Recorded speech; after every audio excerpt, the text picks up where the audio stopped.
उत्तर प्रदेशातील बस्ती जिल्ह्यात एका निर्जन रस्त्याच्या कडेला एक लहान मुलगा एकटाच रडताना सापडतो. लोक जमा होतात, पोलिसांना बोलवलं जातं आणि जवळचा तपास केल्यावर जे दिसतं ते सगळ्यांना हादरून सोडतं.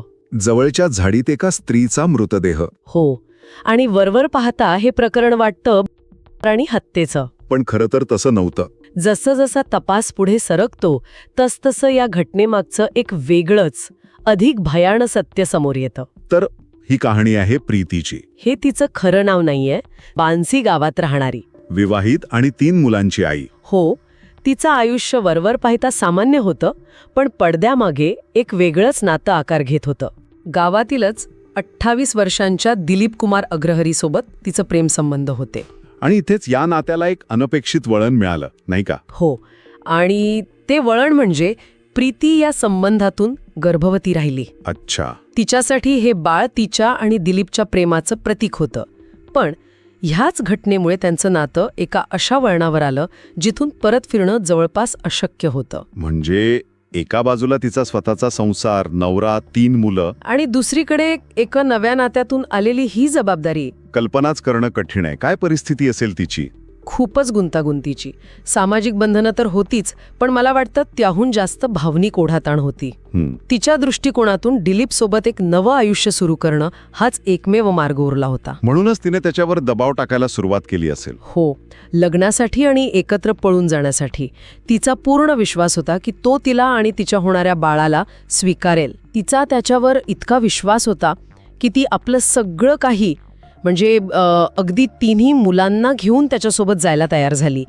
पण मला इथे एक प्रश्न पडतो, तिला काहीच जाणवलं नसेल, बरोबर? हो, की काहीतरी चुकीचं घडतंय असं वाटलंच नसेल का? हा खूप महत्वाचा मुद्दा आहे.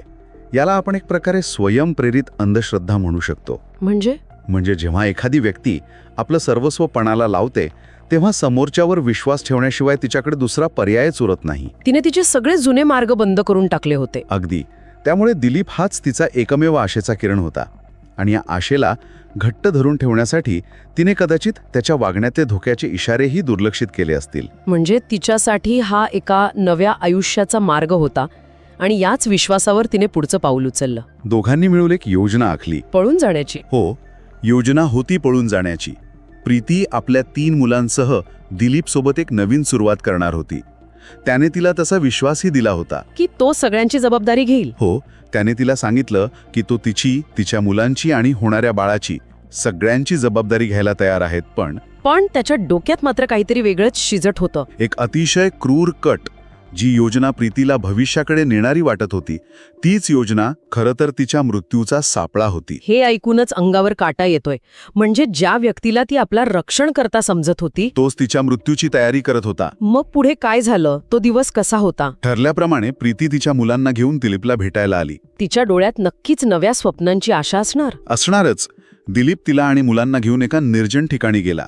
मला वाटतं शेवटच्या क्षणापर्यंत प्रीतीला कल्पनाही नसेल की तिच्यासोबत काय होणार आहे. तिला वाटलं असेल की ते कुठेतरी थांबलेत किंवा तिथून पुढे दुसरीकडे जाणार आहेत. आणि त्याच ठिकाणी त्याने तिची निर्घृणपणे हत्या केली. थांबा एक मिनिट, हे खरंच अविश्वसनीय आहे. त्याने फक्त तिची हत्याच नाही केली तर तिच्या मुलांना तिथे सोडून दिलं. यातूनच त्याच्या मानसिकतेची क्रूरता दिसून येते. हा गुन्हा रागाच्या भरात घडलेला नाही. ही एक थंड डोक्याने केलेली पूर्वनियोजित हत्या होती. ठिकाण निवडण्यापासून ते तिला तिथे आणण्यापर्यंत आणि पुढे काय करायचं हे सगळं त्याने आधीच ठरवलं होतं. त्याच्यासाठी ना प्रीती महत्वाची होती ना तिची मुलं. त्याला फक्त स्वतःची सुटका करून घ्यायची होती. आणि मग त्याने स्वतःला वाचवण्यासाठी एक नवीन बनाव रचला. अगदी बरोबर. त्याने या हत्येला नंतर झालेली हत्या दाखवण्याचा प्रयत्न केला. म्हणजे पुरावे नष्ट करण्याचा किंवा दिशाभूल करण्याचा प्रयत्न. हो, त्याला वाटलं की जर पोलिसांनी याला लैंगिक अत्याचाराचा गुन्हा मानला तर तपास वेगळ्याच दिशेने जाईल आणि त्यांच्या प्रेम संबंधाचा विषय मागे पडेल. बरोबर. आणि संशयाची सुई त्याच्यापर्यंत कधीच पोहोचणार नाही. ही एक गुन्हेगाराची विचारपूर्वक केलेली चाल होती. पण त्याचा हा बनाव फार काळ टिकला नाही टिकला. कारण तिथे एक साक्षीदार होता जो बोलू शकत नसला तरी त्याचा असण्यानेच सगळा कट उघड झाला. तो लहान मुलगा. हो, तो मुलगा तिथेच मृतदेहाजवळ रडत होता. अरे रे. एका स्थानिक व्यक्तीला त्याचा रडण्याचा आवाज आला आणि तो तिथे पोहोचला. समोरचं दृश्य पाहून त्याला धक्काच बसला. साहजिकच आहे. त्याने क्षणाचाही विलंब न लावता पोलिसांना कळवलं. जर ती व्यक्ती वेळेवर पोहोचली नसती तर त्या मुलाचं काय झालं असतं याची कल्पनाही करत नाहीये. खरंय. मग पोलीस घटनास्थळी पोचले. त्यांच्यासाठी हे एक ब्लाइंड केस होती, नाही का? हो, मृतदेहाची ओळख पटलेली नाही, आरोपी कोण आहे माहीत नाही. त्यांनी तपासाला सुरुवात कशी केली? अशा प्रकरणांमध्ये सुरुवातीचे काही तास, ज्याला गोल्डन आवर म्हणतात, ते खूप महत्त्वाचे असतात. पोलिसांनी पहिली गोष्ट केली ती म्हणजे मृतदेहाची ओळख पटवणं. दुसरी म्हणजे परिसराची पाहणी करणं. आणि इथे तंत्रज्ञानाने खूप मोठी भूमिका बजावली. सीसीटीव्ही. हो, पोलिसांनी परिसरातील सीसीटीव्ही फुटेज तपासायला सुरुवात केली. आणि त्यात त्यांना काय दिसलं? फक्त तो तिच्या सोबत होता एवढंच? नाही, त्यापेक्षा खूप काही जास्त. अच्छा. अनुभवी पोलीस फक्त व्यक्तीला पाहत नाहीत. अच्छा. ते त्यांची देहबोली, ते कोणत्या दिशेने गेले आणि सर्वात महत्त्वाचं म्हणजे परत कोण आलं हे पाहतात. त्यांना फुटेजमध्ये दिलीप प्रीती आणि तिच्या मुलांसोबत त्या निर्जन रस्त्याच्या दिशेने जाताना दिसला, पण काही वेळाने तो एकटाच परत येत होता. बापरे. त्याच्या चेहऱ्यावरची भीती आणि घाई स्पष्ट दिसत होती. या एकाच पुराव्याने त्याची अर्धी कहाणी तिथेच खोटी ठरवली होती. म्हणजे सीसीटीव्ही फुटेज हा एक मोठा पुरावा ठरला. हो. याशिवाय पोलिसांनी अजून काही तपास केला का? म्हणजे गावातल्या लोकांची चौकशी किंवा? नक्कीच. पोलिसांनी फक्त सीसीटीव्हीवर अवलंबून न राहता अनेक बाजूंनी तपास केला. एकदा मृताची ओळख पटल्यावर त्यांनी तिच्या गावात जाऊन चौकशी सुरू केली. आणि तिथेच त्यांना दिलीप सोबतच्या तिच्या संबंधांबद्दल माहिती मिळाली असेल? बरोबर. त्याचबरोबर दोघांचे मोबाईल रेकॉर्ड्स तपासले गेले. त्यातून त्यांच्यातील संभाषणं, त्यांचे लोकेशन्स आणि घटनेच्या दिवशी ते एकत्र होते हे सगळं तांत्रिकदृष्ट्या सिद्ध झालं. डिजिटल पुरावे खोटं बोलू शकत नाहीत. नाही बोलू शकत. आणि मग दिलीपला अटक झाली. चौकशी दरम्यान त्याने काय सांगितलं? लगेच गुन्हा कबूल केला का? नाही, अजिबात नाही. सुरुवातीला त्याने पोलिसांनाही तीच कहाणी सांगितली की त्याचा याच्याशी काहीही संबंध नाही. तो तिला ओळखत होता, पण हत्येशी संबंध नाही असं काहीतरी. हो, अगदी तसंच तो सांगत राहिला. पण जेव्हा पोलिसांनी त्याच्यासमोर सीसीटीव्ही फुटेज, मोबाईल रेकॉर्ड्स आणि साक्षीदारांचे जबाब ठेवले, तेव्हा त्याचा बनाव टिकू शकला नाही. तो पूर्णपणे मोडला. आणि त्याच्या खोटेपणाचा पर्दाफाश करणारा शेवटचा आणि सगळ्यात महत्त्वाचा पुरावा होता पोस्टमॉर्टम रिपोर्ट. बरोबर. अगदी. तोच या प्रकरणातील शेवटचा खिळा ठरला. कसा? दिलीपचा दावा होता की हे आणि हत्येचं प्रकरण आहे, पण पोस्टमॉर्टम रिपोर्टमधून हे स्पष्ट झालं की तिच्यावर कोणताही लैंगिक अत्याचार झालेला नाही. अच्छा, म्हणजे त्याचा संपूर्ण बनाव उघड झाला. हो, हे स्पष्ट झालं की बलात्काराची कहाणी केवळ तपासाला भरकटवण्यासाठी रचलेली होती. हत्येमागे एकच कारण होतं. प्रेमसंबंध, त्यातून आलेली गर्भधारणा आणि लग्नाचा दबाव टाळणं. बरोबर. आता आपण थोडं आरोपीच्या मानसिकतेबद्दल बोलूया. फक्त जबाबदारी टाळण्यासाठी कुणी इतक्या टोकाच्या पाऊल कसं उचलू शकतं? ही फक्त भीती होती की यामागे अजून काही गडद कारणं आहेत? इथे आपल्याला एका विशिष्ट प्रकारची मानसिकता दिसते. ही फक्त जबाबदारी टाळण्याची गोष्ट नाही, तर समस्या म्हणून पाहिलेल्या व्यक्तीला आपल्या आयुष्यातून पूर्णपणे पुसून टाकण्याची प्रवृत्ती आहे. आरोपीसाठी प्रीती आणि तिचं बाळ हे एक अडथळा होते.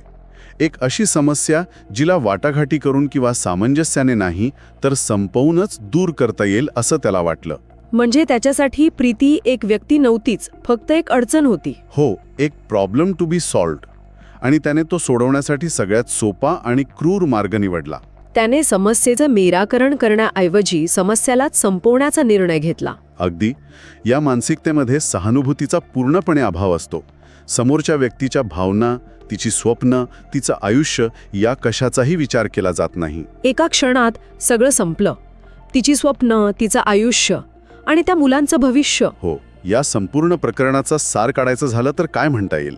या प्रकरणाचा सार हा आहे की एका बाजूला एका नव्या आयुष्याच्या स्वप्नांवर ठेवलेला आंधळा विश्वास होता, आणि दुसऱ्या बाजूला त्याच विश्वासाचा गळा घोटणारा, जबाबदारीतून पळ काढण्यासाठी रचलेला एक थंड डोक्याचा कट होता. बरोबर.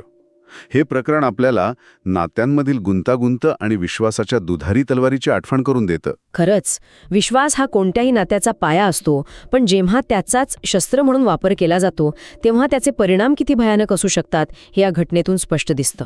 या घटनेत केवळ एका व्यक्तीचा जीव गेला नाही, तर 3 मुलं आईविना पोरकी झाली आणि 2 कुटुंब उद्ध्वस्त झाली. आणि जर आपण या घटनेकडे थोडा मोठ्या दृष्टिकोनातून पाहिलं तर आपल्या समाजात विवाहबाह्य संबंध, त्यातून निर्माण होणारे प्रश्न आणि त्याकडे पाहण्याचा दृष्टिकोन, हो, यावरही विचार करण्याची गरज वाटते. अनेकदा अशा नात्यांमध्ये एक व्यक्ती भावनिकदृष्ट्या पूर्णपणे गुंतलेली असते, तर दुसरी व्यक्ती फक्त त्यातून सुटका कशी करून घेता येईल याचा विचार करत असते. हा भावनिक आणि वैचारिक असमतोलच अशा दुःखद घटनांना कारणीभूत ठरतो. म्हणजे शेवटी गोष्ट तिथेच येते की दिलीपला वाटलं असेल की तो बनाव रचून सहज सुटेल, पण पोलिसांच्या तपासाने आणि पुराव्यांनी त्याचं पितळ उघडा पाडलं. पण या सगळ्यात जे नुकसान झालं ते कधीही भरून न येणारं आहे. बरोबर. कायद्याच्या चौकटीत आरोपीला शिक्षा होईल, पण या घटनेने जे भावनिक आणि सामाजिक व्रण दिली आहेत ते कायम राहतील. त्या 3 मुलांच्या आयुष्यावर या घटनेचा काय परिणाम होईल याची आपण फक्त कल्पनाच करू शकतो. खरंय. तर हे प्रकरण एक विचार करायला लावणारा प्रश्न मागे सोडून जातं. जेव्हा एखादी व्यक्ती ज्याच्यावर जीवापाड प्रेम करते, ज्याला आपलं भविष्य मानते, तीच व्यक्ती त्या व्यक्तीचं भविष्य संपवण्याचं कारण ठरते, तेव्हा मानवी नातेसंबंधांच्या नक्की कोणत्या पैलूवर विश्वास ठेवावा आणि कोणत्या नाही